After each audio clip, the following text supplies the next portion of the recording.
Meus irmãos, bom dia, graça e paz.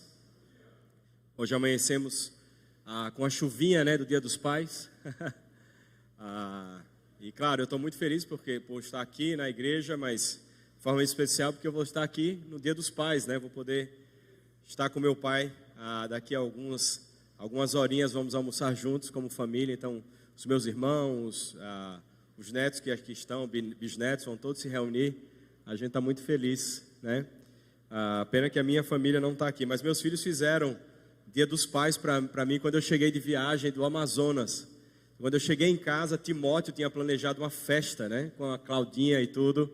Tinha até passozinhos no chão para encontrar onde estava o presente, Então o que ele queria é que eu fosse logo para o presente, igual ele, Então estivemos em São Gabriel da Cachoeira e no retorno tínhamos ali uma festa do Dia dos Pais. Eu queria trazer duas palavras assim para a igreja antes de expormos a palavra de Deus na carta de Paulo aos Romanos, no capítulo 7. Você já pode ir abrindo a sua Bíblia. A primeira palavra que eu queria dar para a igreja, eu queria trazer para a igreja, é uma palavra de gratidão da minha parte, da parte da minha família, da Cláudia, por todos esses anos que os irmãos têm caminhado conosco como missionários. Talvez você não saiba os detalhes, mas somos missionários há 26 anos. E desde o início da nossa caminhada missionária, e depois ao retorno ao Brasil e ida ao seminário, tudo foi apoiado por essa igreja, pelo seu dízimo, pela sua oferta, e debaixo da direção do conselho da igreja. Então, eu quero trazer aqui a minha palavra de gratidão, em nome da minha família, da minha esposa, dos meus filhos, que parte do nosso sustento financeiro, inclusive, nesses 26 anos, sai por causa da generosidade dos irmãos, da fidelidade aos irmãos e o compromisso. O pastor Manuel sempre brinca, dizendo que eu sou pastor da igreja, Eu não sou pastor do corpo pastoral da igreja, mas eu sou pastor da igreja. A minha origem é aqui, Então, ele fala com toda razão isso. E eu me sinto muito feliz por isso. E eu quero dizer para os irmãos que essa é a minha alegria de me sentir como parte dessa igreja. Os irmãos talvez não saibam, mas uma das coisas que mais me encanta quando eu venho aqui na igreja, além de rever os meus irmãos queridos e tudo, mas quando eu olho para aqui para frente e vejo essa turma do louvor, eu não conheço todos não, mas quase todos. Então o baterista, o baixista, o guitarrista Mateus, estava por aqui agora há pouco. Gente, é uma alegria. Marquinhos, o Ivan Negão, meu primo, aqui ontem tocando, Laicinho e tudo. Gente, vocês não sabem como meu coração fica alegre. Vivemos tempos tão difíceis, quantos e quantos filhos de crentes desviados. E eu vejo essa turma aqui, todo ano que eu volto. Então assim, eu não queria exaltar que vocês tocam bem não, Mas tocam bem, Eu não sou bom de música não, assim, mas se errar eu sei que está errando. Mas assim, é uma alegria enorme ver vocês aqui. Sinceramente, meu coração fica muito, muito, muito feliz. Não porque vocês tocam e dedicam-se bem à música, mas de vê-los caminhando nos caminhos do Senhor. Isso para mim é um grande presente, é uma alegria enorme, enorme, enorme. Então a primeira palavra de gratidão à igreja por caminhar conosco. Uma segunda palavra que eu venho trazer aos irmãos é a respeito do nosso ministério. Não é um relatório que eu vou dar, mas rapidamente falar. Tive o privilégio de estar em São Gabriel da Cachoeira comemorando os 20 anos do Projeto Amanagé, do qual nós fomos fundadores, eu, a Cláudia, o reverendo Ronaldo Lidório, a esposa dele, reverendo Iraquitã e Silvéria, e também o Márcio e a Isaura. E é uma coisa mais linda, nós começamos como 4 famílias missionárias. Irmãos, nesses 20 anos foram plantadas 12 igrejas. 12 igrejas plantadas. É simbólico. 12 igrejas plantadas.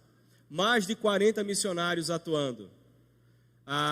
E especificamente em relação aos Rúpida, os primeiros crentes, depois de 16 anos que estávamos lá. Então, Deus conduziu ali 5 vidas para se entregarem ao Senhor. E eu estive lá agora esses dias, dos 5 crentes, 3 são batizados, só 2 conseguiram chegar à cidade para o aniversário da missão. É muito longe a aldeia. E a coisa mais linda de ver o Pedro e a Maria, crentes, eles têm mais de 50 anos, o Pedro talvez uns 60 anos por aí, a Maria um pouco mais nova, firmes, tranquilos, em paz, um outro semblante.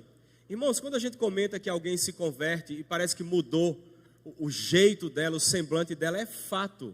o brilho da graça salvadora resplandece na face daqueles que são crentes. Então, vendo ali a Maria e o Pedro naqueles dias, meu coração se encheu de júbilo. Então, além de estarmos ali no culto, mas eu sempre ia lá onde eles estavam acampados, né? Na beira do rio, debaixo de uma lona Carreteiro Azul, conversar com eles, bater papo, ouvir. Foi um tempo para lá de especial. Mas nessa história toda, eu quero dizer que os irmãos estão lutando lá, porque depois que nós saímos do campo não tem nenhum missionário. E nós não saímos do campo, ou saímos do campo porque nós decidimos assim, agora nós queremos fazer outra coisa. Não, foi Deus quem conduziu tudo isso, e hoje eu entendo claramente por que Deus nos tirou do campo, não só para cuidar da Cláudia, mas Deus deu um novo direcionamento ministerial, e a gente tem estado bem feliz com isso, bem satisfeito, porque a gente entende que é o local que Deus quer que a gente esteja, cumprindo o papel que Ele quer que a gente cumpra, entregando para o reino de Deus aquilo que Deus nos entregou durante todos esses anos no ministério. Mas o fato é que os Rúpidas estão lá, esses 3 irmãos batizados, um deles, o Sabino, que é o líder do trabalho lá, por assim dizer, ele está passando por situações dificílimas. A sua mulher recuou, não quer mais saber das coisas de Deus, e isso tem sido muito difícil para ele, a ponto dele ter dificuldade de reunir semanalmente os crentes. Irmãos, é uma coisa linda, porque quando reúne os crentes na quinta-feira lá na aldeia, chega assim 30, 40, 50 pessoas à noite para ouvir a palavra de Deus. Desses aí, uns 20 querem ser batizados. Mas sabe qual é o problema? A gente não tem nenhum missionário lá para conduzir esse trabalho. A gente não tem nenhum missionário para apoiar o Sabino. A gente não tem nenhum missionário para discipular o Sabino e aqueles que estão querendo se engajar. Então, assim, Deus tem trabalhado, mas e nós não entendemos os caminhos do Senhor, mas o fato é que nós precisamos de missionários entre os Rúpida. Em outras aldeias também, em outros povos também, mas hoje é a realidade do nosso trabalho. Lá em casa, o Timóteo está aqui, ele sabe, todos os dias a gente ora pelos Rúpida. Então, a minha oração sempre é essa: Senhor, primeiro de tudo, me ajuda a entender que o Rúpida não é o meu povo, é o seu povo. Eu não tenho como assumir essa responsabilidade, eu tenho que cuidar da minha família, a minha esposa não tem uma saúde boa, eu não tenho como estar mais lá. Então, não vamos mais conversar sobre isso. O Senhor, por favor, cuide do povo. Agora, que o Senhor também levante missionários, porque do jeito que está, não vai bem o trabalho. Deus sabe, Deus tem os seus propósitos, a gente não sabe como Deus trabalha, e a gente pede que Deus fortaleça o coração dos crentes. Então, no final do ano passado, eu tive uma conversa com o Sabino pelo telefone. Na aldeia tem um telefone orelhão por satélite, às vezes funciona. E nós conversamos ali durante 3 noites, e o Sabino estava muito, muito triste. E a palavra dele que ele dizia era o seguinte: Marcelo, eu estou me sentindo abandonado. Eu estou sozinho, abandonado. Claro, eu me lembrei logo de Paulo. Peguei o texto lá da Escritura Sagrada e falei sobre a vida de Paulo. Paulo também vivenciou tudo isso, Sabino. Saiba que Deus está com você. A gente está junto em oração. Marcelo, não é fácil. Nesses 3 dias, no segundo dia que a gente bateu um outro papo, a oração do Sabino já era outra. O poder de Deus e da sua palavra em revigorar a fé do cristão é algo impressionante. Então, assim, não diz respeito à habilidade do pastor, à habilidade do missionário, mas a palavra, ela é poderosa, ela cumpre o seu papel. E no 3º dia, então, o Sabino estava super animado já, e já querendo reunir com os irmãos.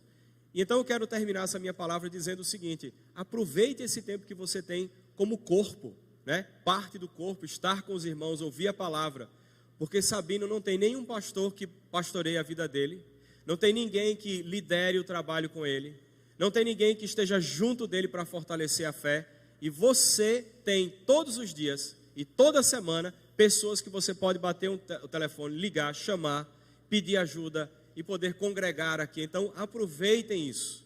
E por favor, orem pelo povo Rúpida. Por favor, orem por esse povo. Deus tem feito coisas maravilhosas, mas não temos nenhum missionário. Ore para que Deus mande missionários. Ore para que Deus fortaleça a fé do Sabino, do Pedro e da Maria. E restaure também a vida da esposa do nosso irmão Sabino. Quem sabe um dia a gente não consegue trazer o Sabino por aqui. Eu tenho orado, pedido a Deus para levar Sabino para Brasília. E se tudo der certo, eu quero ver se a gente pode chegar aqui com ele, Sabino, nosso irmão em Cristo. Ele tem uns 37 anos mais ou menos. E é a coisa mais linda ouvi-lo falar de como Deus o salvou. Então, irmãos, por favor, orem pelos Zúpida. À noite eu quero falar um pouquinho mais do nosso ministério, mas eu vou deixar para a noite.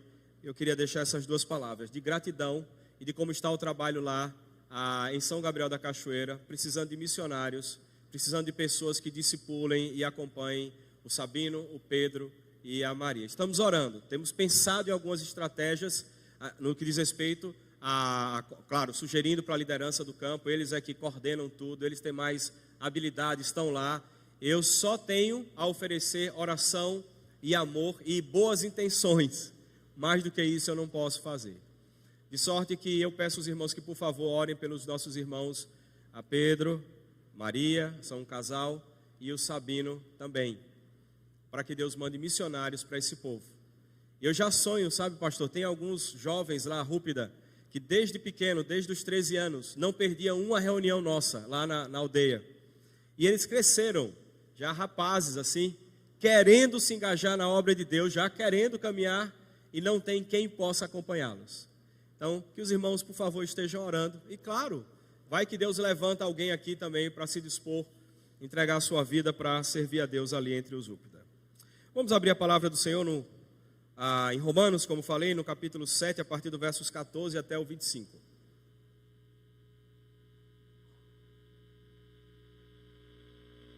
Eu estou aí desde o final de julho com sinusite.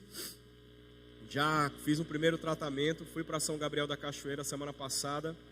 Voltei para Brasília, aquele clima frio, seco. Voltou toda a sinusite. E aí então tem sido uma prova. Mas Deus, na sua graça, permite que quando eu suba aqui, pare a tosse, pare tudo.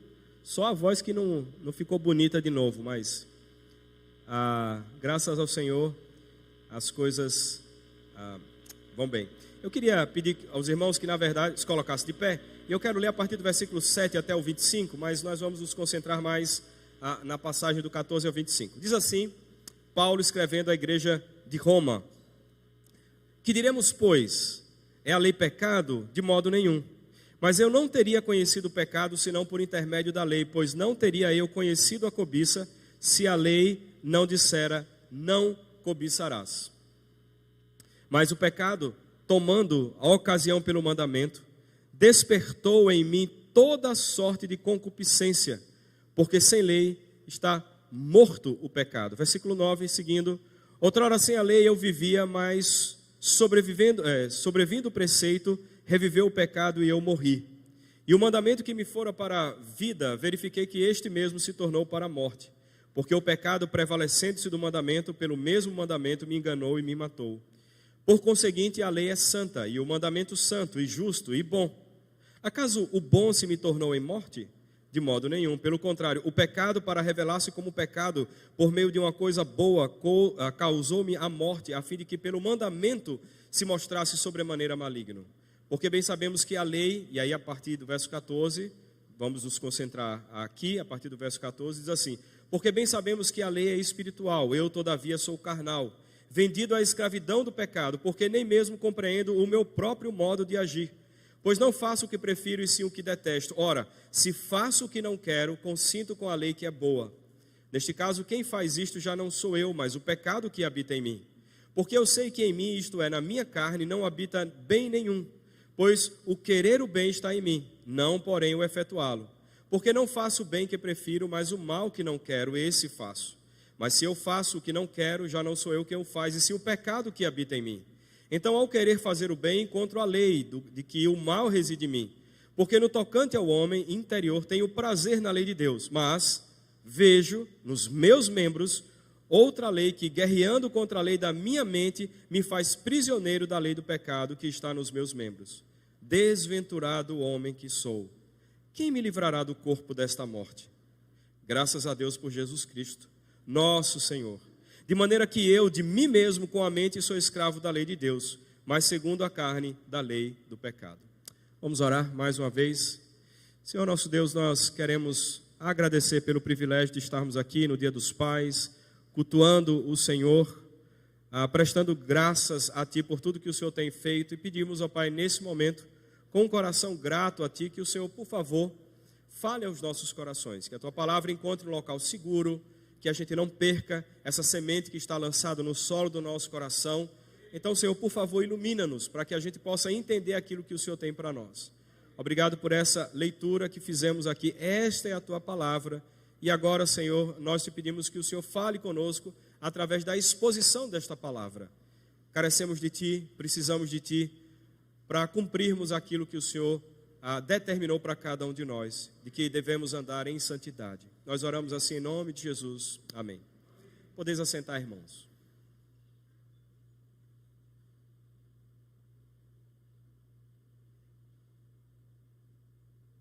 Uma das características mais brilhantes da revelação de Deus, a Escritura Sagrada, é que Deus, quando inspirou homens para escrever esse livro, né, esse compêndio de livros do Antigo e do Novo Testamento, o nosso Deus, ele se propôs a revelar a si mesmo e mostrar para nós a realidade das coisas.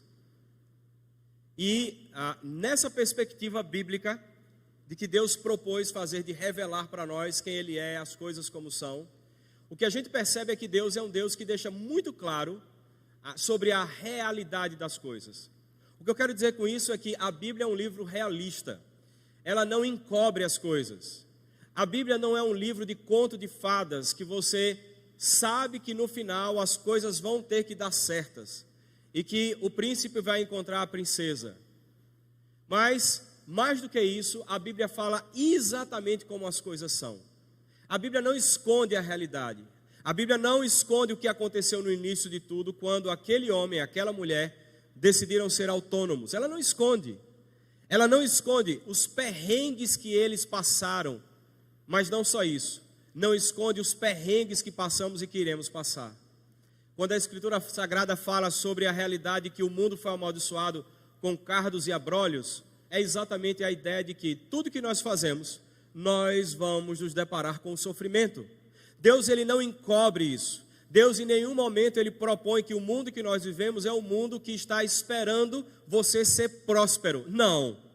Ele está esperando que você sofra. A Bíblia fala isso de maneira clara.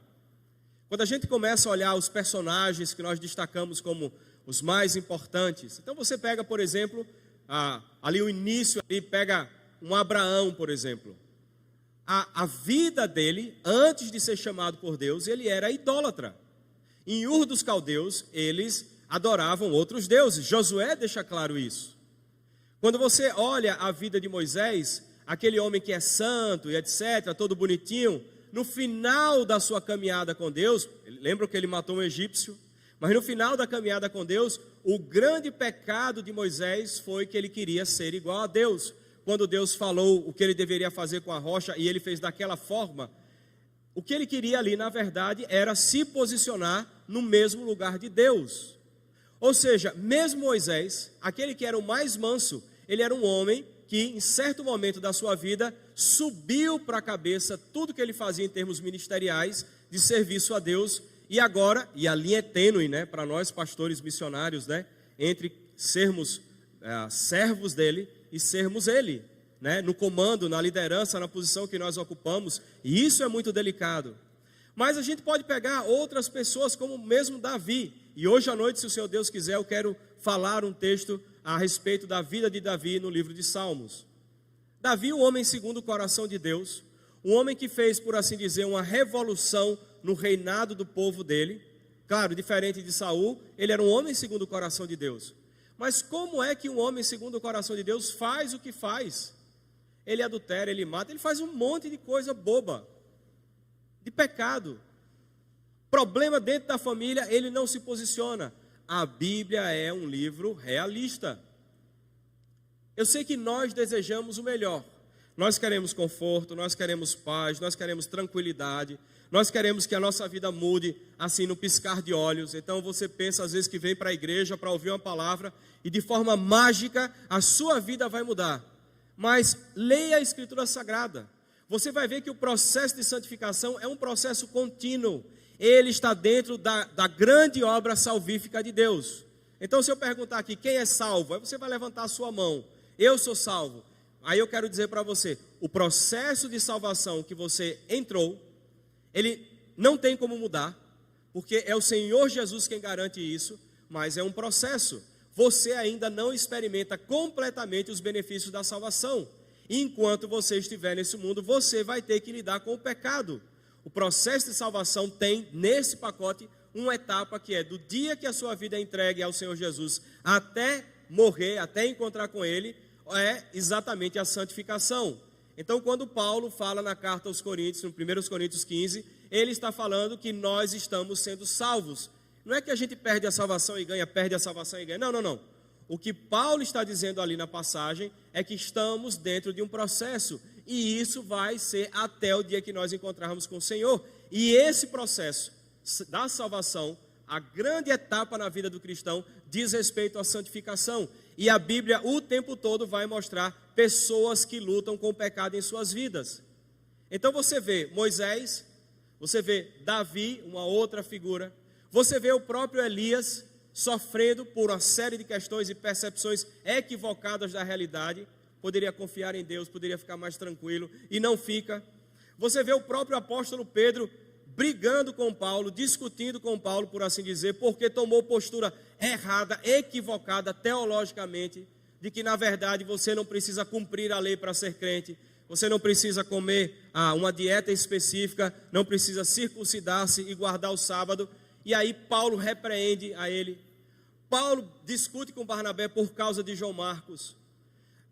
É maravilhoso perceber, irmãos, que Deus ele não nos engana. O tempo todo ele deixa muito claro como é a realidade desse mundo. E a Bíblia, a Escritura Sagrada, é este livro realista. Essa passagem que nós lemos aqui de Romanos 7 não é uma passagem simples. Talvez vocês não saibam, mas nós que somos pastores, é um texto complexo. Paulo está falando de quem aqui? Ele está falando dele, está falando de como ele era antes de ser crente. Como é isso? Então, os teólogos discutem bastante sobre esse texto. Mas o que eu encontro nesse texto é exatamente isso. Deus apresentando para mim e para você a realidade da vida cristã. Deus está mostrando para mim e para você nessa passagem de Paulo a realidade da vida cristã. Paulo, quando escreve a carta aos Romanos, ele tinha várias intenções. Ele queria ajudar os irmãos que estavam tendo, por exemplo, problemas na área daqueles irmãos que eram mais fortes e mais fracos na fé. Então, você lê lá no capítulo 14 e 15, Paulo dando instrução. Você que é mais forte, que não tem dificuldade com uma série de coisas na caminhada cristã, ceda, porque o outro irmão seu é fraco. E ele não consegue lidar com esse negócio de comer carne sacrificada ou não. Não tem problema, pode comer, você dá graças a Deus e pronto. Mas se o seu irmão peca por causa disso, então se abstenha, não faça por amor ao seu irmão. Então Paulo ele traz essas instruções. Paulo fala sobre a justificação pela fé lá no início. E falando sobre a justificação pela fé, ele diz, olha, ao ponto todo é o seguinte, está todo mundo, desculpa a expressão, está todo mundo lascado. Os que têm Bíblia estão lascados, e os que não têm Bíblia também estão lascados. Capítulo 1 até o capítulo 3, ele faz uma exposição dizendo o seguinte, quem não tem a Bíblia tem a criação de Deus, e por causa disso eles sabem que Deus existe, e por isso são indesculpáveis, vão ser condenados. E você, judeu, que tem a Escritura, mas você não obedece a Deus, você também está condenado. E Paulo quer dizer para nós, então, que não é pelo que nós temos, não é pelo que nós fazemos ou deixamos de fazer que nós vamos ser salvos, mas unicamente pela instrumentalidade da fé, como ele disse em Efésios, que é um dom de Deus. E aí, então, no capítulo 13, ele vai dizer, não há nenhum justo, não há nenhum sequer, não há quem busque a Deus, não há quem faça o bem, etc. O que ele está dizendo? Falando sobre a realidade da condenação humana, e que só tem um caminho, é o Senhor Jesus, ponto final. E Paulo escreve essa carta para uma igreja que nem tinha sido plantada por ele. Na sua visão missionária, ele queria que essa igreja o apoiasse para ele ir até a Espanha pregar o evangelho, porque ele já tinha pregado em vários lugares, todo o trabalho que tinha a ser feito, ele já fez, está lá no capítulo 15. E ele fala então, se vocês puderem me apoiar, eu passo aí, eu quero compartilhar dons, eu quero compartilhar a palavra. E os irmãos então me encaminham para a Espanha. De sorte que esse livro aqui, irmãos, de Romanos, juntamente com o livro de Gênesis, eles dois formam um bloco que na verdade são a plataforma da nossa vida cristã. Então, se você quiser entender melhor a Escritura Sagrada, se você quer andar em santidade com Deus, se dedique a estudar a Bíblia toda e de forma especial Gênesis e Romanos. São os dois principais livros.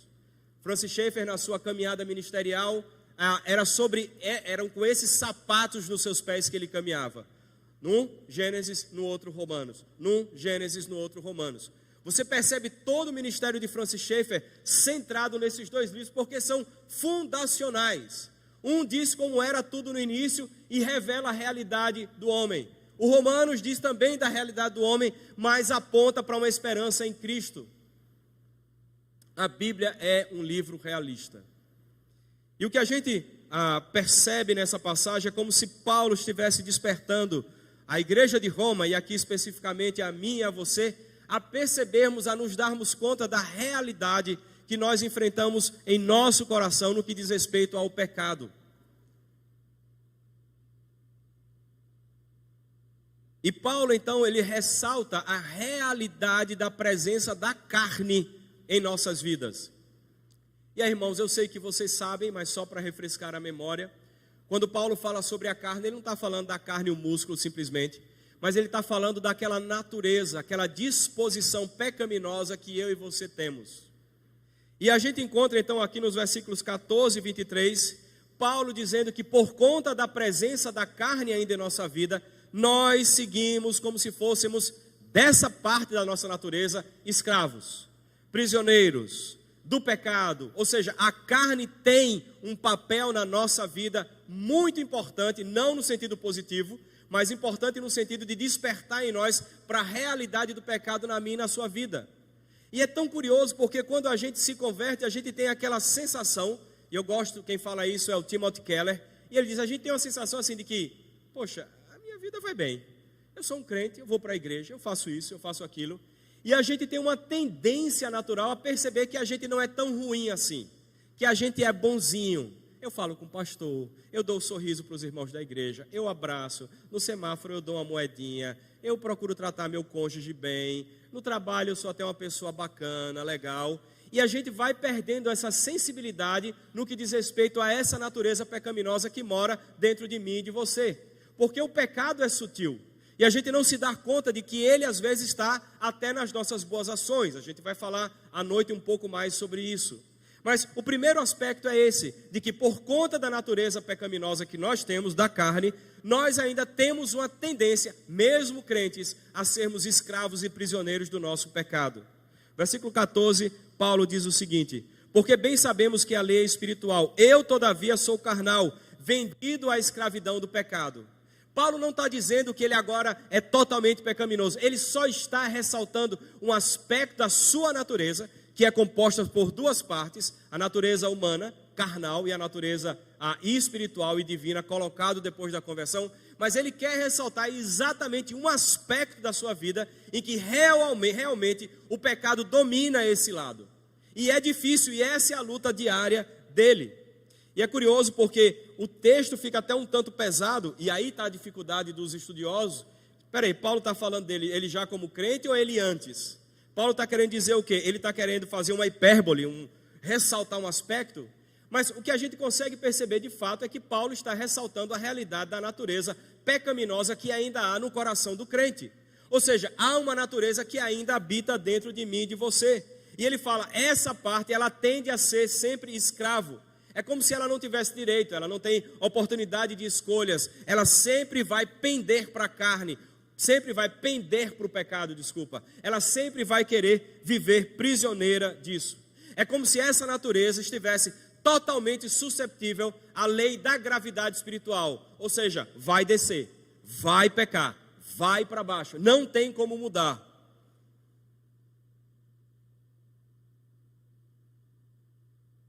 Talvez uma das coisas que nós mais precisemos como crentes na nossa caminhada com Deus é termos a percepção clara que é só o Espírito Santo que faz isso com nós, irmãos, conosco, que é essa percepção clara de que nós temos a tendência a pecar e que o pecado faz parte da realidade da nossa vida.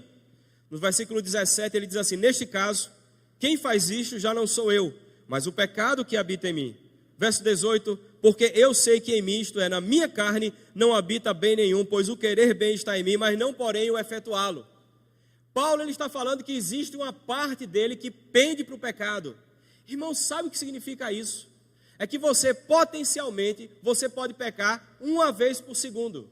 Que potencialmente todos os seus atos podem ser impregnados de pecado, mesmo que você não perceba. A percepção e a clareza de que isso está em nós só vem por meio da palavra com a iluminação do Espírito Santo. Ou seja, eu e você precisamos ter consciência de que o pecado habita dentro de nós. Eu não estou dizendo que nós não temos uma nova natureza. Eu não estou dizendo que Deus habita em nós, que não habita em nós. Não é isso. Mas o que eu quero ressaltar é a realidade do pecado na parte da nossa vida ligado ainda à natureza humana. Somos salvos, mas ainda não totalmente, em termos históricos e temporais. Somos salvos, mas ainda temos dentro de nós características inerentes ao pecado.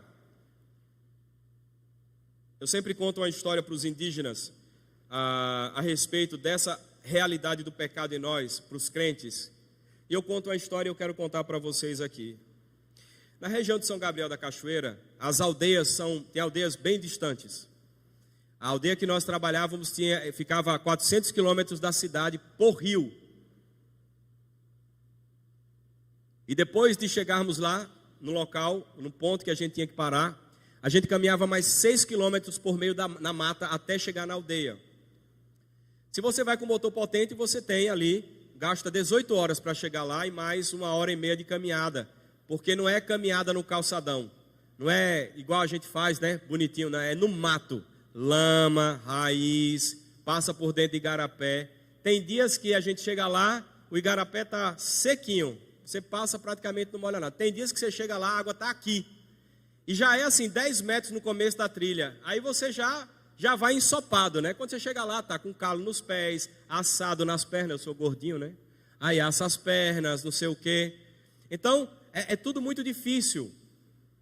Algumas aldeias ainda são mais distantes e os indígenas não têm recurso, não têm dinheiro, vão com aquele motor multiuso. Se você quiser conhecer esse motor, vá ali na orlinha do bairro Industrial. Tem umas canoas ali com os motorizinhos, um ferro assim, um eixo com a hélice lá na ponta. A gente chama lá na região aquilo de rabeta. E aquele motor lá, que era parecido com o tototó, né, que a gente tinha antigamente, né? Quem é da velha guarda aqui sabe do tototó.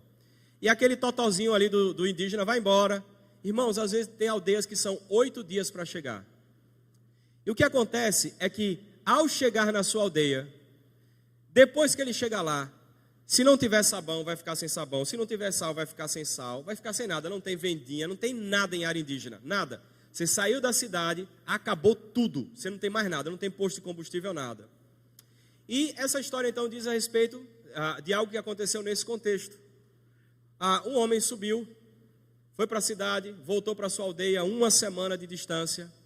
E ali então ele tinha trazido uma panela para a esposa, e ali estavam bem, etc. E a determinado momento, um dos seus filhos, eles brincando lá, caíram por cima da panela e danificaram a única panela que eles tinham para a esposa pegar água no rio. Então a panela, pouco mais de 20 litros de capacidade, 30, e ela ia lá embaixo, no rio, pegava a água, trazia para a aldeia para poder cozinhar. Fazer beiju em área indígena, você precisa de muita água, especialmente quando você quer separar a goma da massa. É muita água, tem que lavar bem a massa na arupemba e tal, etc. Então é muita água que precisa. E a mulher ficou indignada. E agora, como é que a gente vai fazer? Sem a panela, danificou, não servia mais. E aí o marido dela teve uma ideia e falou bem assim: tem um tambor de combustível lá embaixo, que eu deixo lá perto do rio, e eu vou fazer o seguinte: tem um pouquinho de sabão em pó que sobrou, eu vou pegar, vou botar para coarar. Ele não falou essa palavra, né? Mas eu vou botar para coarar. Botou sabão em pó dentro, encheu de água, balançou e deixou no sol o carote lá, o tambor de combustível. Balançou, deixou lá. Limpou por fora para deixar bem branquinho, para dar aquela impressão boa. E aí depois enxagou e chegou para a mulher: tome, agora eu acho que vai resolver isso aí. A mulher então pegou o tambor de combustível, desceu. Quando chegou lá no rio, que ela abriu a tampa, o que é que aconteceu? O cheiro de gasolina era muito forte ainda. Porque depois que você usa num tambor de combustível, o combustível acabou. Vai ficar com cheiro de combustível. Pode ficar limpinho por fora, mas a catinga de gasolina vai ficar ali. O que acontece, irmãos, é que eu e você ainda temos cheiro de gasolina. É isso que Paulo está querendo dizer. O que Paulo está querendo dizer para mim e para você é que por mais que você siga caminhando você ainda vai ter a presença do pecado em sua vida. E é importante que a gente entenda que o fato de sermos crentes não significa que nós agora não pecamos mais. Uma das igrejas evangélicas, a denominação evangélica, tinha um conceito teológico dizendo que aquele que é nascido de Deus não peca. E até tinha uma música, porque nele está a divina semente. Opa, não, desculpa, vá ler a Bíblia. Paulo deixa claro, a Escritura Sagrada deixa claro que em nós ainda há cheiro de gasolina. Em nós ainda há cheiro de pecado.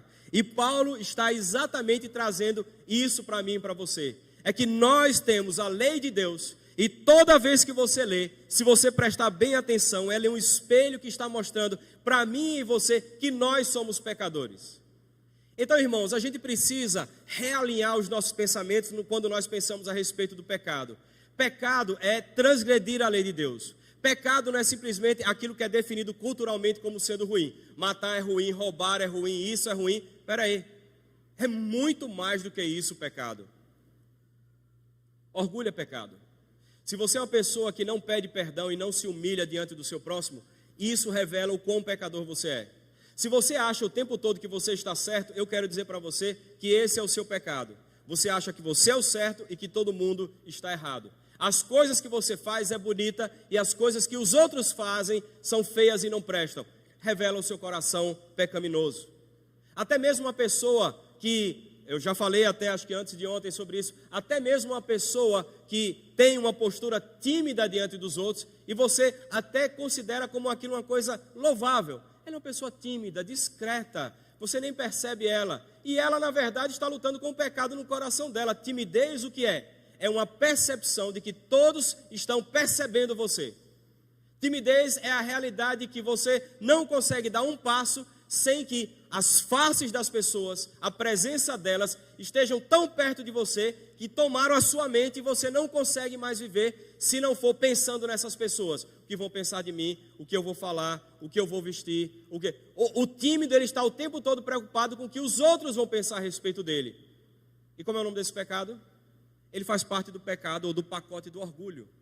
Então, irmãos, a sutileza do pecado nas nossas vidas acontece de tal forma que a gente acha que, como a gente não faz grandes pecados, eu não adultero, eu não faço isso, eu não faço aquilo, a gente pensa, está tudo bem comigo. Paulo está dizendo o seguinte para mim e para você: tem uma parte no nosso corpo que pende para o pecado, está debaixo da lei. Quando a gente lê, a Escritura revela que o negócio está debaixo assim, sofrendo o efeito da gravidade do pecado. Sempre pecamos, sempre pecamos.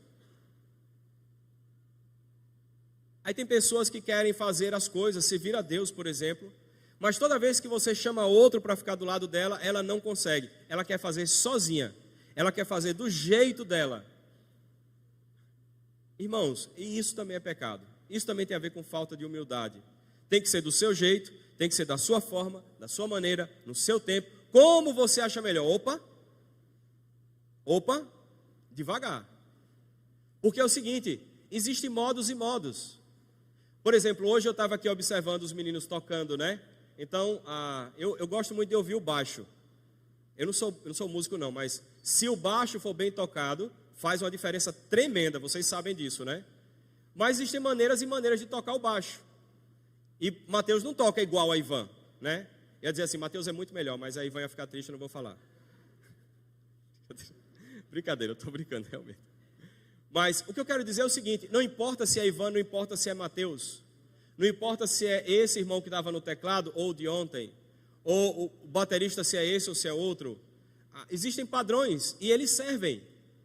Ou seja, quando nós estabelecemos e estipulamos que só há uma maneira de fazer, uma modalidade de fazer, aí peraí, tem alguma coisa errada, e você está sendo talvez a referência naquilo. E mais do que isso, talvez você esteja querendo tomar o lugar de Deus na perspectiva de controle. Tem que ser do meu jeito, eu faço como eu quero. O que eu quero ressaltar, irmãos, na verdade é o seguinte, é que o pecado ele é extremamente sutil. E aquilo que você nem percebe é pecado. E aí, por exemplo, alguém, ou você, ou eu, somos meio ranzinzas. Qual o ponto? É por que a gente é ranzinza? Geralmente é porque só quer que seja do nosso jeito. Até mesmo na hora de cumprimentar tem que ser do jeito que a pessoa quer. Opa, não, Existem várias formas de cumprimentar. Nós missionários lá no Alto Rio Negro, uma das maiores dificuldades que a gente tem é que os indígenas não cumprimentam como nós cumprimentamos. Então você vai, pega na mão da pessoa, aperta, e aí olha no olho, né? E aí quando eu cheguei lá, primeiro, ninguém toca em ninguém, né? Indígena, ninguém toca em ninguém, você cumprimenta com a boca. Criança, você nunca pode botar a mão na cabeça. Oh, tá aqui o menino, né? Como a gente faz. E você botar a mão na cabeça, ele já sai. Por quê? Porque eles têm crenças que você não pode topar aqui, porque são acessos espirituais. Então, já abaixa. Aí, quando você chega na aldeia, as mães começam a gritar na língua. Vai balançar a mão do branco, balança a mão do branco, né? Cumprimentar, né? Porque não tem isso, né? Aí a pessoa vai lá e dá a mão. Quando dá a mão, é aquela mão mole, parece geleca, né? Que chega, faz assim, e não pega direito, né? Não pega. É mesmo que não cumprimentar. Mas aí o ponto é, esse é o jeito deles. Depois que você aprende a cumprimentar, pronto, nem precisa nem topar em ninguém. Chega lá, no local onde eles estão, show! É tipo assim, e aí pessoal, beleza? Aí fala, Ninan, vocês estão aí? Aí eles falam, Ureneyam, você está chegando? Tá, no Chopem. Aí você senta, aí, Dokanen, Ken. Vai lá, pega para a mulher, traz farinha com água para ele beber. Aí pronto, oferece e tudo, pronto. O que eu quero dizer é o seguinte, é que tem formas e formas de, claro, aí é um contexto transcultural, mas tem pessoas que só querem se for de uma forma. Não é assim que as coisas funcionam. E a gente precisa entender que na caminhada cristã, nós vamos ter que lidar com a realidade do pecado, e ele o tempo todo está vivo em nossa carne, e a gente não percebe que está acontecendo isso. Eu falei ontem sobre esse aspecto da santidade, que quanto mais buscamos a santidade em Deus, mais o nosso pecado vai ser revelado.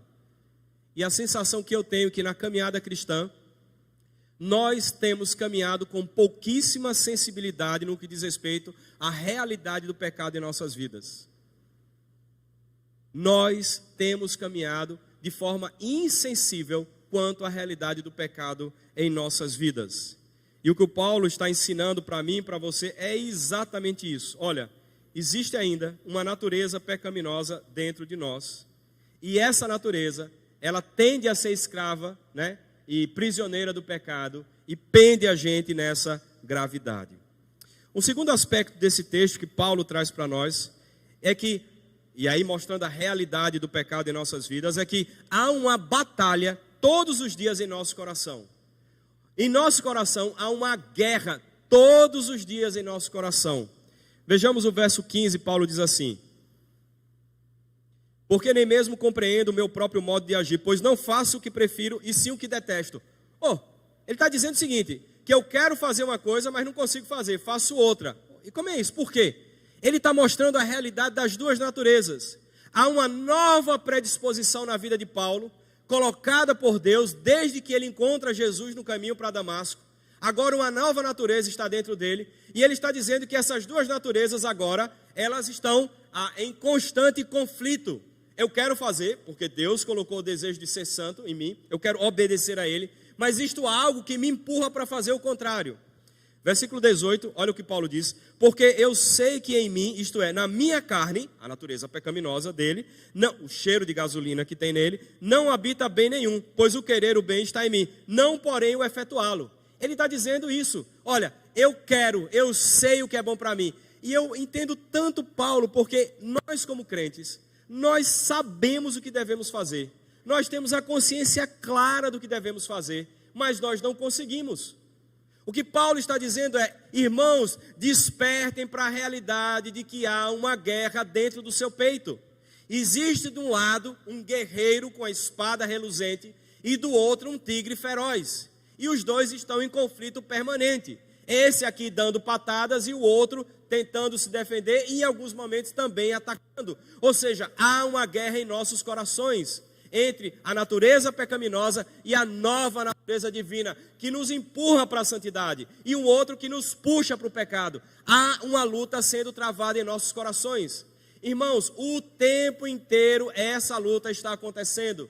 Esteja você consciente dela, esteja você não consciente dela, de manhã, de tarde, de noite, de madrugada, há uma luta dentro do seu peito, está sendo travada diariamente. O versículo mais adiante, versículo 19, ele diz: porque não faço o bem que prefiro, mas o mal que não quero, este faço. Versículo 21, então, ao querer fazer o bem, encontro a lei de que o mal reside em mim. Mais à frente, os versos 22 e 23, ele diz: porque no tocante ao homem interior, tenho prazer na lei de Deus, mas vejo nos meus membros outra lei que, observem bem, guerreando contra a lei da minha mente, me faz prisioneiro da lei do pecado que está nos membros. Paulo está dizendo, tem uma luta, tem uma batalha, tem uma guerra na minha vida, e é entre a natureza pecaminosa e a natureza divina. Irmãos, já pensaram? Você, todo dia, você tem mísseis sendo lançados de um lado para o outro dentro do seu coração, bombas sendo colocadas sobre ou em cima da sua natureza nova que Deus te deu, para que você não obedeça a Deus.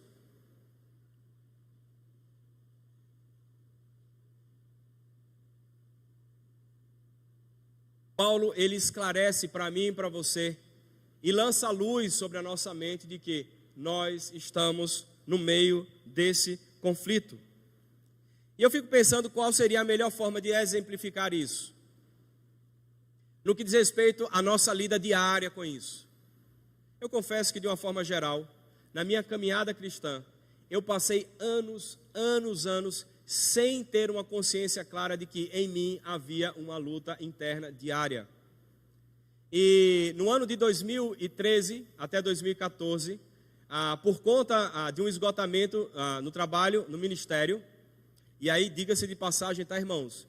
Pessoas que passam por esgotamento ou burnout, não é necessariamente por causa de fatores externos, mas no geral, a soma deles dois, internos e externos, mas com a ênfase maior nas questões internas e do coração. E por causa dos meus pecados, eu fui parar fora do campo missionário por um ano. A diretoria impôs para mim e para a Cláudia uma retirada do campo por um ano, para nós cuidarmos da nossa saúde. E nesse ano, eu passei o ano inteiro sendo acompanhado por conselheiros cristãos. E toda semana, no começo, a coisa estava tão feia que eram 2 vezes por semana. E a gente estava fora do Brasil e a gente tinha aconselhamento, obviamente, em inglês lá.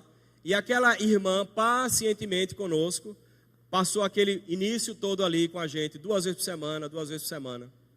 E determinado mês, no mês de novembro de 2013, nós fomos para a nossa missão lá nos Estados Unidos. Lá estávamos e só fomos lá para o quartel da nossa missão.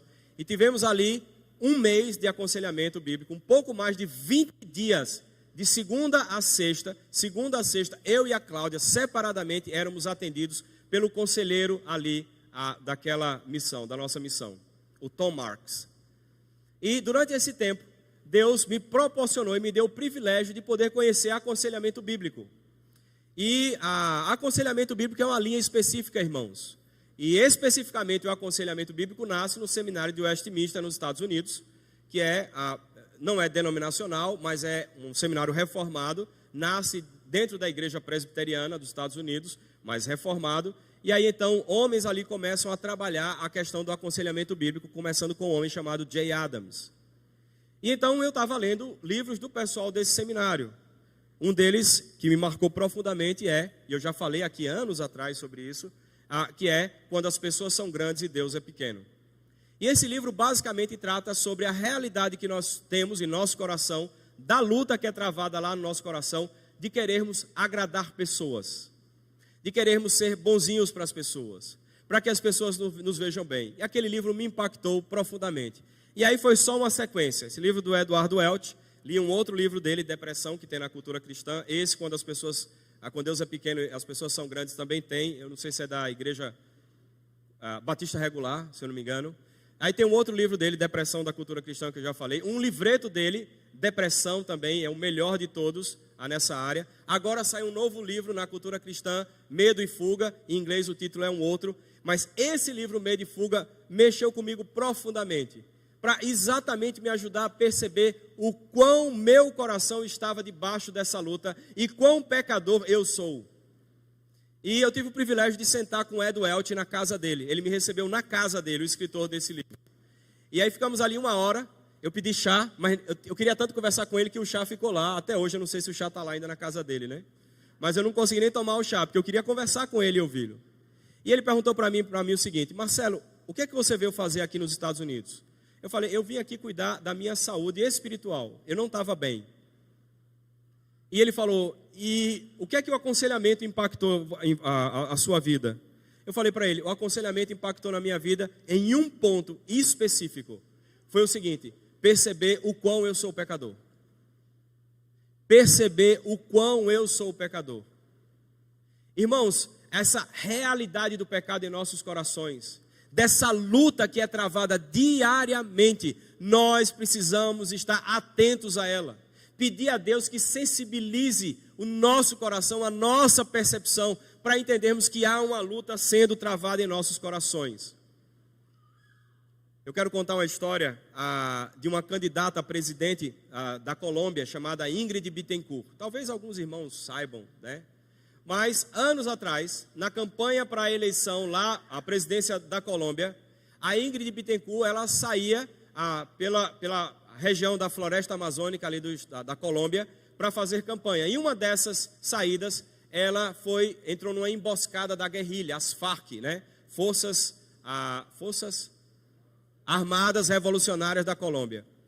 E aí então, ela então foi pega numa emboscada, e aí o curioso é que o segurança dela, o próprio governo tinha orientado: se você sofrer uma emboscada ou encontrar um destacamento militar no meio da floresta, em algum local da área das Farc, observe só uma coisa: veja se a bota dele é de borracha, porque o exército colombiano não usa botas de borracha.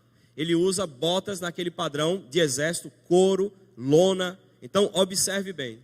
E a Ingrid Betancourt, então, quando ela percebeu aquele destacamento do exército ali, a primeira coisa que ela fez foi olhar para a bota. Quando ela olhou para a bota e falou assim: estamos fritos. É a guerrilha. Eles nos pegaram. E não deu outra. Essa mulher, junto com toda a sua equipe, ela foi refém da guerrilha. E é curioso porque a maneira de identificar a guerrilha é exatamente a respeito disso. E aí, irmãos, o que eu penso é que nós temos essa opção diária, mas de maneira muito efetiva, através da Escritura Sagrada, Deus está dizendo para mim e para você: olha, você tem uma luta sendo travada em seu coração. E há duas possibilidades: ou você veste as roupas da guerrilha, ou você veste as roupas do reino de Deus. Ou você de manhã calça a bota de lona do evangelho da paz, ou você calça a bota de borracha para pecar e fazer o que você quiser. Ou seja, quando nós despertamos, nós precisamos saber onde nós estamos colocando o nosso pé, em que bota estamos enfiando o nosso pé para caminharmos com o Senhor. Não há possibilidade nenhuma de você calçar a bota a partir de hoje, sem que você olhe que bota você está calçando. Ou seja, há uma luta sendo travada, e eu e você temos, pela palavra de Deus, condições, pela presença do Espírito Santo em nós, de escolher adequadamente o que nós vamos seguir e o que nós vamos fazer, que caminho a gente vai traçar.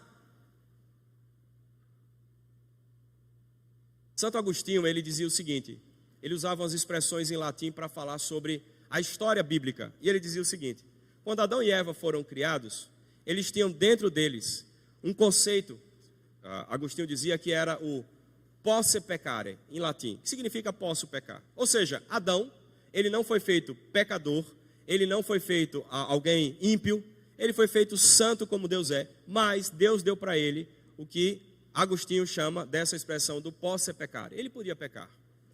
E aí ele decidiu fazer isso. E aí, claro, o único que teve livre-arbítrio, irmãos, foi Adão e Eva. Ele podia fazer aquilo, preste atenção, livre-arbítrio é fazer aquilo que é contrário à sua própria natureza. A natureza de Adão, a natureza de Eva, era uma natureza santa.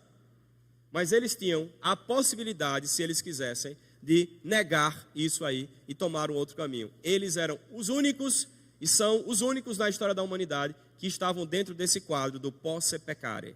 Eu posso pecar. Depois que eles caem, pecam, agora eles mudam o seu status.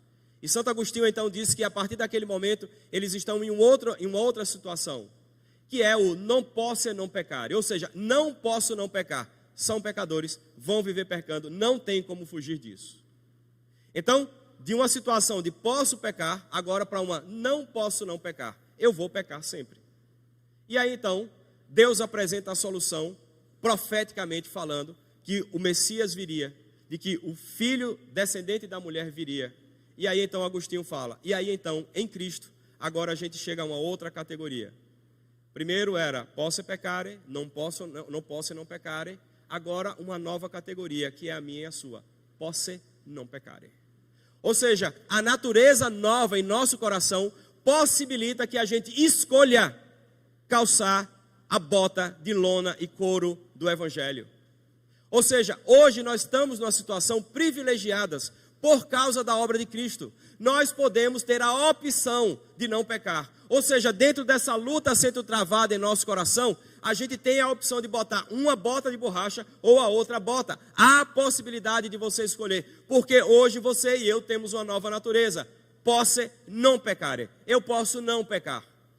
Ou seja, Paulo está dizendo para nós, há uma luta, e o que a gente percebe é que dentro dessa luta há uma possibilidade de nos posicionarmos do lado correto. Claro, quando nós encontrarmos com Deus, nós vamos chegar a uma outra categoria, que é, não posso pecar, não posso pecar, não vou conseguir pecar, nunca mais. Quando nós formos glorificados, aí acabou. Aí não vamos mais ter essa luta sendo travada em nosso peito, teremos uma única natureza e vamos viver bem com o nosso amigo Deus. Sem pecar, santo, puro, sem possibilidade nenhuma de retorno. Há uma natureza dentro de nós e há então uma guerra, mas nós temos condições, pela presença do Espírito, na instrumentalidade da palavra, de escolhermos qual bota nós iremos calçar. E em terceiro lugar, um aspecto da realidade do pecado em nós, e a gente tem falado sobre essas coisas, de que temos uma natureza, que há uma batalha em nossos corações, mas Paulo faz algo belíssimo nesse texto. E Paulo ele tem uma característica e um perfil na sua escrita bem especial.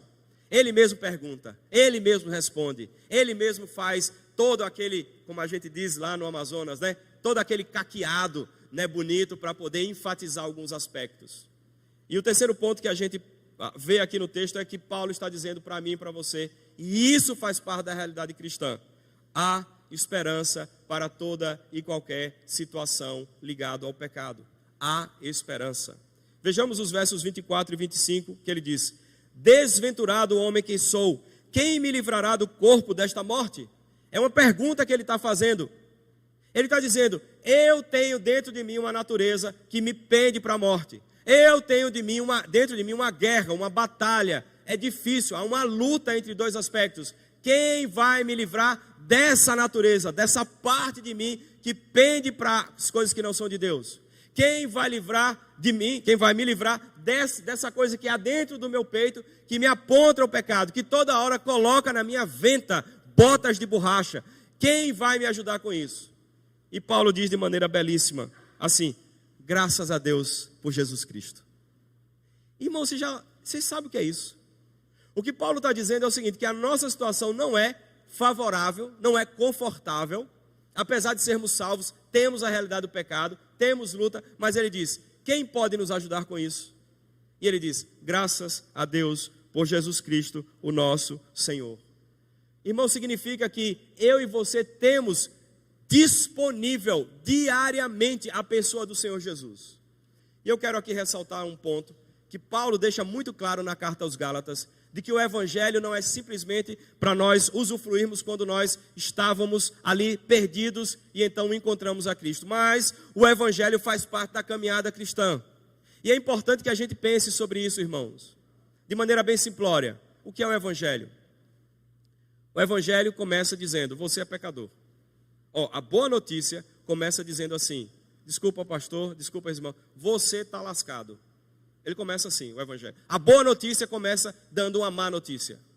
Depois, o segundo ponto do Evangelho é, arrependa-se do seu pecado.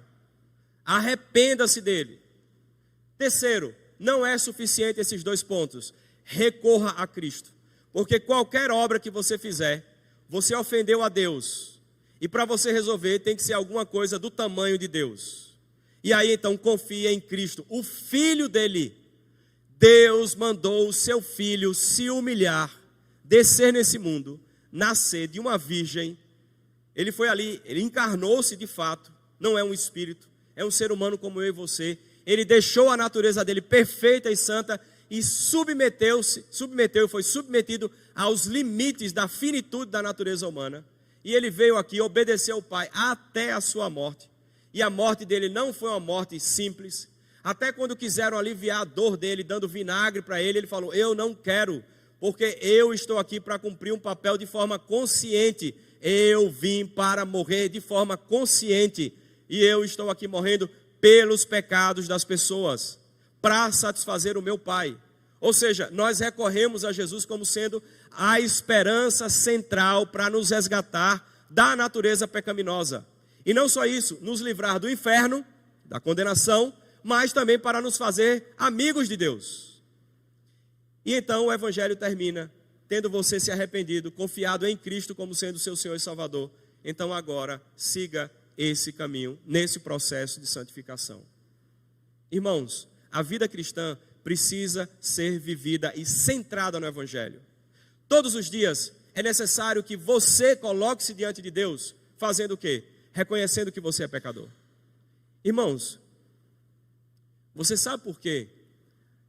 A Bíblia diz que todas as manhãs as misericórdias de Deus são renovadas. Sabe por que isso? Porque nós somos pecadores, irmãos. Deus, na sua bondade, está dizendo: eu recebo vocês de braços abertos, mesmo sabendo que vocês vão pecar, porque eu quero derramar misericórdia sobre a vida de vocês. A leitura dessa passagem é Deus dizendo: vocês são um bando de pecadores, mas eu, graciosamente, de forma misericordiosa, recebo vocês a cada manhã de braços abertos. Eu sei que vocês vão pecar, mas o meu Filho Jesus já resolveu isso, e nos méritos dele então é que eu posso me relacionar com você. Primeira coisa, amanhecer dizendo: Deus, eu sei que eu sou pecador. Segundo, se arrepender e pedir perdão dos seus pecados, cada vez que você cometê-los. Buscar em Cristo a solução para eles. Quando nós pensamos que Cristo é o nosso Salvador, a gente pensa só assim: Ele é o Salvador porque vai levar a gente para o céu. Não, Ele é o nosso Salvador diário. Ou seja, as lutas que eu e você temos com o pecado, nós temos alguém que podemos recorrer e dizer: Senhor Jesus, por favor, me ajude na luta que eu tenho com o pecado nesse momento. Nós temos que recorrer a Cristo diariamente, irmãos, porque nós somos pecadores. E então, arrependidos, recorrendo a Cristo, caminhar no caminho de Cristo em santidade. O Evangelho não é só quando nós entramos no reino. O Evangelho precisa fazer parte da nossa vida diariamente.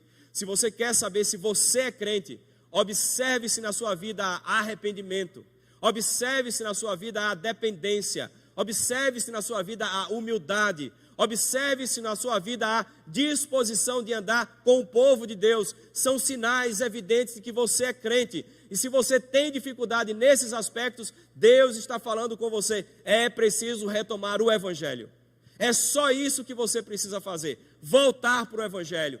Paulo, escrevendo aos Gálatas, o que ele fez é basicamente isso. Parem de viver como vocês estão vivendo.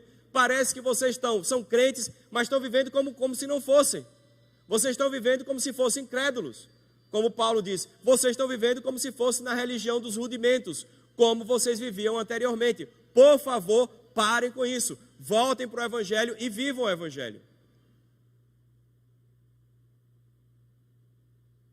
Paulo está dizendo para mim e para você: há esperança. E a esperança está no Evangelho do Senhor Jesus. Nós precisamos, irmãos, recorrer mais a Cristo. Ele está disponível.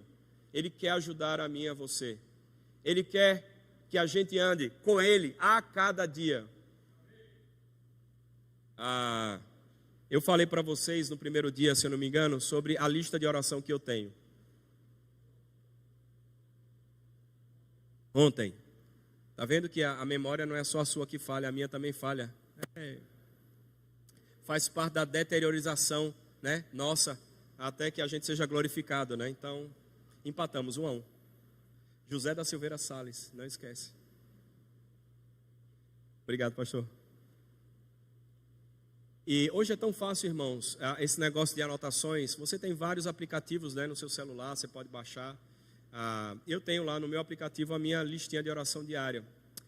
E um dos itens dessa listinha é assim: Deus me ajude na luta diária contra o pecado. Não adianta. Eu sei que eu vou pecar. Eu sei que eu vou ter que lutar contra o pecado. Mas o ponto todo é que nós temos um auxiliador, um ajudador, um advogado que eu e você podemos recorrer a cada dia. É como se a gente tivesse alguém, e a gente tem de fato, que nos capacita diariamente a lutar contra o pecado com força, com vigor. Existem exercícios fáceis para isso. Vai conversar com alguém, você sabe que você tem uma tendência de fofocar, por exemplo. Aí você, eu estou brincando não, irmãos, tá? Eu estou falando a verdade. Quem fofoca sabe que fofoca, geralmente. E aí então, na hora que você for falar com alguém, você pede: Deus, por favor, me ajude. Porque eu sei que eu posso bater com a língua nos dentes e eu não posso fazer isso. Por favor, me ajude, eu quero conversar com meu irmão, mas de maneira saudável. Irmãos, nós precisamos usufruir mais da conversa com o nosso Deus, com o nosso Pai, com o Senhor Jesus, pedindo ajuda a cada momento. Você vai fazer um negócio, está no seu trabalho, vai fechar um negócio, ore a Deus primeiro. Deus, me dá sabedoria, me ajuda a estar sensível, para que eu não caia em nenhuma dessas conversas. Certa vez, eu estava no acampamento Aprício do Carneirinho, e meu pai chegou, o reverendo Neemias, ele chegou com um rapaz crente, recém-convertido, que tinha acabado de sair da prisão. E esse rapaz, ele foi preso por estelionato. E aí eu fiquei querendo muito conversar com ele. E eu falei bem assim: rapaz, me conte aí como é essa história do estelionato. Me explique qual é a lógica desse negócio. E ele disse para mim: é a coisa mais simples do mundo. O estelionatário, ele mesmo não faz praticamente nada. Ele joga a isca e a pessoa, pela própria cobiça, o desejo às vezes de enricar, de ganhar o dinheiro fácil, ela morde a isca e a gente só faz assim. Pronto, pegou. Então o cara chega lá e fala: olha, eu estou com uma nota promissória aqui de R$5.000. Está vendo aquele prédio ali? Tem um cara ali em cima. Ele me contando, né? Tem um cara ali em cima, ele está dando tchau. Olha. Aí é o seguinte: eu estou com pressa, eu preciso sair. Se você me der R$150, você pode ficar com a nota, você desconta com ele, certo? Ele pode ir? Ah, pode. Aí você vai pegar R$5.000. Eu estou com tanta pressa, eu vou embora. Aí pronto. O bobo lá vai e dá os 150 e sobe. Não encontra ninguém, zero. E aí, qual é o ponto? Ele foi atraído pelo próprio pecado do seu coração. Então, irmãos, a gente precisa ter consciência exatamente disso, que os pecados em nossos corações, eles estão o tempo todo com fome, e eles estão o tempo todo de uma postura voraz, querendo comer as coisas.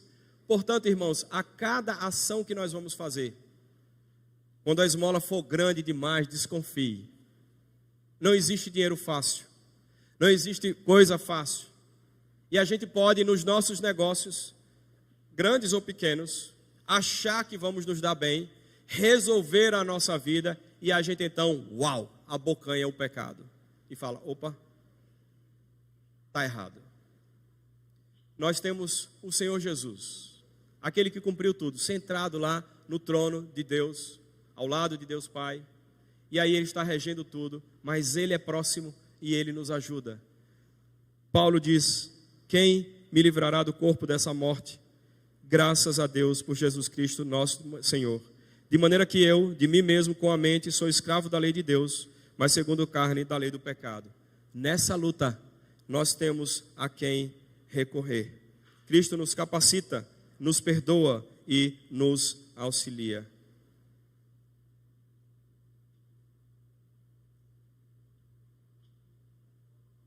Diariamente, o tambor do nosso coração vai exalar gasolina, vai exalar pecado. Temos um tigre morando dentro de nós. Eu falando com meu filho Edmar, eu dizia: meu filho, cuide da sua vida espiritual. Você tem um monstro dentro de você chamado pecado, e ele vai querer abocanhar você. Recorra a Deus, busque a Deus. Nós temos um cheiro de pecado continuamente sendo exalado. Nós temos a possibilidade na nossa caminhada de calçarmos a bota do Evangelho para que a gente possa caminhar com Deus. Irmãos, eu não sei como está o carote, o tambor do seu coração, o quanto está exalando o pecado ou o quanto não está, mas eu sei que tem. Eu não sei também o tamanho da luta que você passa em seu coração, mas Deus o sabe. Mas eu quero dizer que Deus nessa manhã está lembrando a mim e a você de que nós podemos recorrer ao Senhor Jesus. Quando você cair numa emboscada, dê um passo para trás e recorra ao Senhor Jesus. Ele quer te ajudar nessa luta em seu coração. Ele quer te ajudar a tomar decisões corretas, ponderadas. Paulo diz: quem vai me livrar dessa tendência ao pecado que há em mim ainda? E ele fala: graças a Deus pelo Senhor Jesus Cristo, porque Ele é a nossa fortaleza. Mas não é a fortaleza que a gente vai, entra e se fecha e se isola do mundo. Não, irmãos. No mundo, Deus chama a mim e a você para sermos santos. Vai sair gasolina do nosso coração? Vai. Vamos ter luta? Vamos. Mas nós temos o Senhor Jesus. Irmãos, que Deus nos abençoe e nos dê consciência plena do quão somos pecadores, do tamanho da luta que temos travado a cada dia, alguns sem perceber, mas certamente a partir de hoje mais claro. E eu quero estimular você, irmãos, faça a sua listinha de oração, orações diárias, não é reza, para que você lembre das coisas que você precisa diante de Deus. E talvez um dos pontos é: Deus me ajude na luta diária contra o pecado. Vamos ficar de pé, vamos ter uma palavra de oração. Eu queria que você curvasse a sua cabeça, fechasse os seus olhos e orasse a Deus, colocando a sua vida diante de Deus. Irmãos, Deus nos ajuda a termos consciência dos nossos pecados a ponto de listarmos os pecados. Baixe a sua cabeça, feche os seus olhos e ore a Deus. E peça a Deus que na sua caminhada Ele te ajude a perceber as tendências pecaminosas do seu coração. Irmãos, na minha listinha, eu falei que eu sou pecador mesmo, eu tenho muitas, né? Continue com a cabeça baixa e orando. Mas eu tenho lá uns 8 pecados que eu tenho que lutar diariamente com eles. E não é bonito, eu não quero que ninguém veja. Mas eu quero dizer para você que Deus Ele pode te ajudar nisso, para que você perceba as tendências pecaminosas no seu coração e você passe a lidar com elas, com a ajuda de Deus, do seu Filho Jesus, na caminhada do Evangelho, na vida cristã em santidade. Ore a Deus, coloque a sua vida diante de Deus. Vamos ter um tempo de oração silenciosa e depois eu mesmo farei uma oração.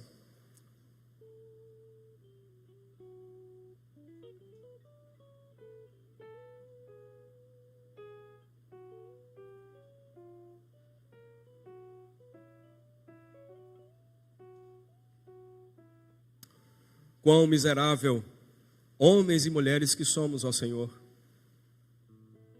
Somos teus, somos crentes, mas temos ainda pecado em nossos corações. Senhor, por favor, nos ajuda. Sabemos que enquanto estivermos aqui, vamos ter que lidar com esse cheiro insuportável às suas narinas. E o Senhor é tão misericordioso conosco, porque o Senhor inspira, respira o perfume de Cristo sobre nós. Ó Senhor, que coisa maravilhosa.